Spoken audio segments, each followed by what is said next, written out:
क्या आपने कभी सोचा है कि हमारे अच्छे और बुरे कर्म किस तरह हमारे जीवन को प्रभावित करते हैं? क्या हमारे कर्मों का हिसाब किताब सिर्फ इस जीवन तक ही सीमित है या इसका असर अगले जन्मों तक भी रहता है?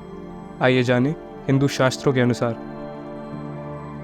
हिंदू धर्म के अनुसार हमारे कर्म हमारे जीवन के शिल्पकार होते हैं। भगवद गीता में भगवान श्री कृष्ण ने अर्जुन को बताया, कर्मण्येवाधिकारस्ते मा फलेषु कदाचन। इसका अर्थ है कि हमें अपने कर्म करने पर अधिकार है, लेकिन उनके फलों पर हमारा कोई भी नियंत्रण नहीं है। अच्छे कर्म जैसे दूसरों की मदद करना और ईमानदारी से काम करना हमें सुख और शांति का अनुभव कराते हैं। वहीं बुरे कर्म जैसे धोखाधड़ी और दूसरों को नुकसान पहुंचाना मानसिक और भावनात्मक पीड़ा का कारण बनते हैं। गीता में यह भी कहा गया है कि जो कुछ भी होता है उसका कारण कर्म ही होता है। हमारी साधना और ध्यान कर्मों के प्रभाव को समझने में मदद करते हैं। यह हमारी आत्मा को शांति व संतुलन प्रदान करते हैं।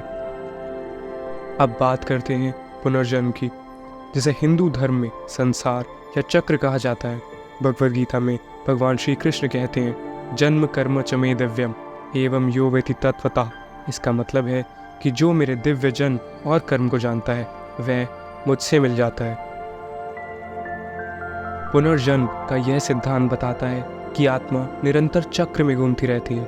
गीता और उपनिषद हमें बताते हैं कि मृत्यु केवल एक स्थिति है और आत्मा एक नए शरीर में जन्म लेती है।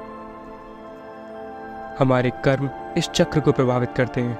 अच्छे कर्म हमें उच्च जन्म की ओर ले जाते हैं, जबकि बुरे कर्म हमें चुनौतियों से गुजरने पर मजबूर करते हैं।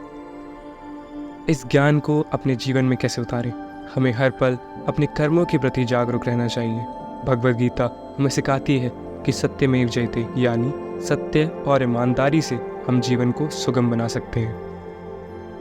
अपनी दिनचर्या में अच्छाई और दया को अपनाकर हम न सिर्फ अपने वर्तमान जीवन को अच्छा बना सकते हैं, बल्कि अपने अगले जन्म के लिए भी एक सकारात्मक आधार तैयार कर सकते हैं। तो अगली बार जब आप कुछ करें, सोचें कि यह आपके जीवन के लिए क्या मायने रखता है।